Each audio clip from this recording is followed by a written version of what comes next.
Hi friends, welcome to talking films. నేను మీ భానుప్రకాష్. ఈరోజు మనం మాట్లాడుకోబోయే సినిమా ఏంట్రా అంటే తమ్ముడు.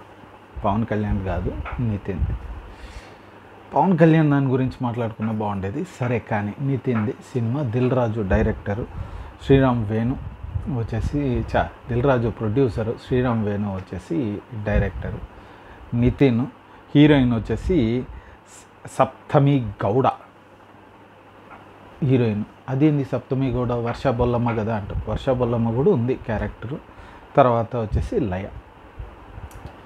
సినిమా స్టోరీకి వచ్చాము అంటే, మన నితిన్ ఒక ఆర్చరు, కొన్ని సంవత్సరాలుగా బుల్సై కొట్టలేకపోతూ ఉంటాడు. ఏందిరా అంటే, నీలో ఏదో ప్రాబ్లం ఉంది, అది నువ్వు తెలుసుకొని దాన్ని సాల్వ్ చేసేది వస్తుంది అంటే, ఆయన ఆ హాస్పిటల్లో ఉండి ఒక యాక్సిడెంట్ చిన్నది జరుగుతుంది. హాస్పిటల్లో ఉన్నాను టక్కని గుర్తొస్తుంది మా అక్క అనేసి. ఎందుకంటే అక్క ఒక లవ్ స్టోరీ ఉండేది, వాళ్ళ అమ్మ చనిపోతే ఈమె తల్లి అంతా ఈమె అనమాట. ఈమె ప్రేమించిన వాళ్ళ నాన్న ఒప్పుకోడు. కాకపోతే ఫైనల్ లెటర్ అక్క వెళ్ళిపోవాలి అంటే లేచిపోవాలి అనేసి మా లవర్కి లెటర్ రాస్తే అది తమ్ముడికి వెళ్ళి ఇమ్మంటుంది. తమ్ముడు వాళ్ళ నాన్న ఇద్దరు రాగానే భయపడి నాన్నకి ఇస్తాడు. ఆ కోపంతో నాన్న వేరే వాడికి ఇచ్చి పెళ్లి చేస్తాడు. సో అక్క వచ్చేసి ఇచ్చిన మాట తప్పిపోయాను అన్న కోపంతో అందులో వేరే వాడు దీంతో ఇదయింది అనేసి నాన్నకి వీళ్ళకి చెప్తాడు. మీ ఇంకెప్పుడు నేను మీ ఇంటికి రాను, నాకు ఈ ఫ్యామిలీ లేదు అన్నట్టు ఒక రేంజ్లో ఆమె ఒక మాట ఇచ్చేసి వెళ్ళిపోతుంది. ఇంకా తమ్ముడికి ఇమ్మడంతా లైఫ్ అంతా మర్చిపోయింది. సో అక్క ప్రాబ్లం ఉందేమో, అక్కతో వెళ్ళి కలవాలా అన్న ఇది అనుకుంటాడు హీరో. వెళ్ళేసరికి అక్కడ ఇంకో పెద్ద ఆఫీసర్ అయిపోయి ఉంటుంది. సినిమా స్టార్టింగ్లోనే మనకి వైజాగ్లో బ్లాస్ట్ జరుగుతుంది. కొద్దిగా పిక్యూలియర్ పనికిమాలిన ఒక విలన్ ఉంటాడు, వాడి పైన అది కమిషన్ పడుతుంది, చాలామంది చనిపోయారు అనేసి. ఆ కమిషన్ ఇన్ఛార్జ్ ఈమె. సో వీడికి అనుకూలంగా రావాలి అనేసి కమిషన్లో అందరినీ బెదిరిస్తాడు. కానీ చీఫ్ హెడ్ వచ్చేసి లయ ఉంటుంది. ఆమె వచ్చేసి వాళ్ళ హస్బెండ్ అండ్ ఫ్యామిలీతో ఛత్తీస్గఢ్కి, ఆంధ్రాకి ఏదో నో లాస్ ల్యాండ్ ఉన్న ఒక ఊరికి వెళ్ళి అక్కడ వాళ్ళ కులదైవం అన్నట్టు అక్కడ జరిగే పుష్కరాలకి అన్నట్టు పోతుంది అనమాట. సో తమ్ముడు కూడా పోతాడు. సో వీడు ఆమెను అటాక్ చేసి అక్కడ సంతకం పెట్టియాలని. సో ఈ వన్ నైట్లో వీడు అనుకోకుండా మళ్ళీ వాళ్ళని వచ్చి ఎలా కాపాడి తీసుకొచ్చి రిపోర్ట్ సబ్మిట్ చేశాడు అన్నది సినిమా. ఎస్, ఇక్కడ మనం ఈ సినిమా స్టోరీకి వచ్చామంటే స్టార్టింగ్ మనకి ఫస్ట్ వైజాగ్ ఇది. కొన్ని సంవత్సరాల ముందు మనకి వైజాగ్లో ఏదో గ్యాస్ లీక్ అయిందని ఒక రచ్చ జరిగింది, ఆ పాయింట్ తీసుకున్నాడు. ఆ తర్వాత మనకి ప్రతి సినిమాలో మాస్ ఫైట్స్ ఉన్నాయనే తీసుకున్నాడు అనమాట. ఇప్పుడు మగధీరాలో 100 people ఫైట్ అని చూడు, ఆ స్టైల్లో ఇక్కడ ఒకటి తీసుకుంటాడు. సూపర్మెన్ నితిన్ అసలు ఎగురుతూనే ఉంటాడు. మైండ్ అనేది కొద్దిగా కూడా ఉండదు దీంట్లో సినిమాలో. ఎందుకు అంటే నీకు ల్యాండ్ మైన్స్ అనేది పెట్టున్నప్పుడు ఆ మైన్స్ నుంచి కొద్దిగా దూరం వెళ్ళిపోవచ్చు నోటుకొని చూసుకుంటే. ఆయన కాదు, ఎర్జ్ నుంచే పోవాలనుకుంటూ ఏం పనికి మాలినది అంతా అన్నట్టు. సరే, సినిమాలో పాజిటివ్ నెగిటివ్కి వచ్చామంటే ఫస్ట్ పాజిటివ్స్ గురించి మాట్లాడాలంటే సినిమా పేరు తమ్ముడు. మనకి అది వినంగానే పవన్ కళ్యాణ్ తమ్ముడే గుర్తొస్తుంది. మనకి ఇది మర్చిపోతాం ఈ సినిమా గురించి. చూసిన తర్వాత అయితే ఖచ్చితంగా మర్చిపోతాం, అదే పాజిటివ్. సో ఇంకా ఏం కనిపించలే. నెగిటివ్ గురించి రావాలి అంటే ఫస్ట్ సినిమా స్టోరీ. అసలు మన డైరెక్టరు ఏమనుకొని తీశాడు, ఏమీ కొత్త ఏమీ లేదు, నోటుకు వచ్చింది రాసుకున్నాడు. ఇప్పుడు మనకి ఒక టెన్స్డ్, నీకు లైఫ్ రిస్క్ ఇది ఉంది, ఒక సింగిల్ నైట్ అంటే మనకి 5 కూడా సింగిల్ నైట్ ఇయరింగ్ ఉంటుంది, గ్రిప్పింగ్ అదిరిపోతుంది అసలు. దీంట్లో ఇది లేదు. సరే, కానీ మనం 90s వచ్చామంటే ఫస్ట్ ఇట్లాంటి థ్రిల్లర్ సినిమాలు వచ్చేది రాజశేఖర్ గారిది మగాడు అని ఒకటి వచ్చి ఉంటుంది. ఒకే ఒక పాట స్టార్టింగ్లో వస్తుంది. తర్వాత నుంచి సీటర్జ్ థ్రిల్లర్లో తీసుకెళ్ళి ఉంటారు 90s. అది రీమేక్ చేసి సరిపోయింది. స్టార్టింగ్ నుంచి మనం చూస్తున్నప్పటి నుంచి మనకి ప్రతి సినిమా ఇది ఈ సినిమా నుంచి ఎత్తేసిండేదే, ఈ సినిమా నుంచి ఎత్తేసిండేదే అంటే అఫ్కోర్స్ ఇన్స్పిరేషన్ అనుకుందాంలే. ప్రతి సినిమా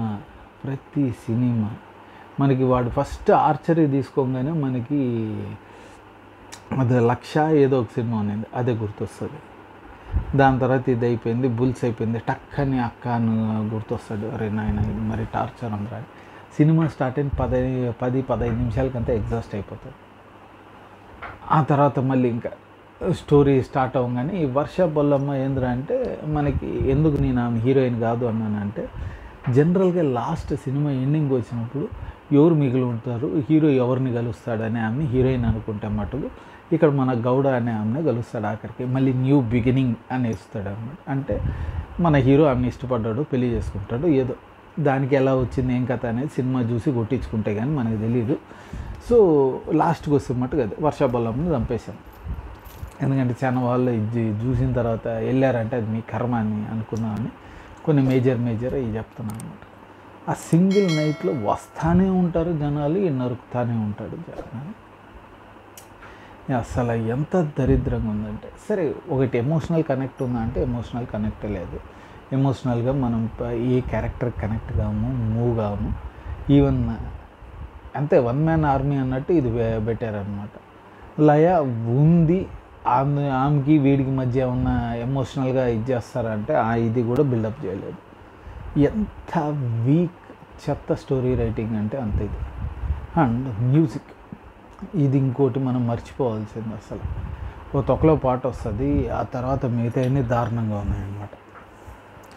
మ్యూజిక్ సినిమాని సూపర్గా ఉంచాలి, ఎలివేట్ చేయాలంటే ఇది ఏమీ చేయదు. ఆల్రెడీ టార్చర్ సినిమా, దానికి ఏదో సరే అన్నట్టు ఉంది అంతే తప్పించి మ్యూజిక్ కూడా లెడ్ అవునాయి.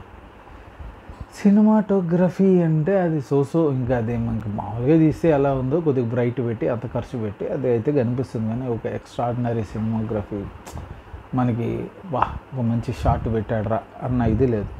డ్రోన్ షాట్స్ ఉన్నాయి. మనము పాతది ఏంది తగ్ లైఫ్లో ఒక డ్రోన్ షాట్ గురించి చెప్పుకుంటాం, పీక్ హైలో ఉండే, అది చూసినప్పుడు అనిపిస్తుంది. దీంట్లో డ్రోన్ షాట్ పైనుంచి వెళ్ళేది మనం పైనుంచి తీయాలబ్బా అనేదో రాసుకొని ఉంటారు, అది తీసాడు అంతే.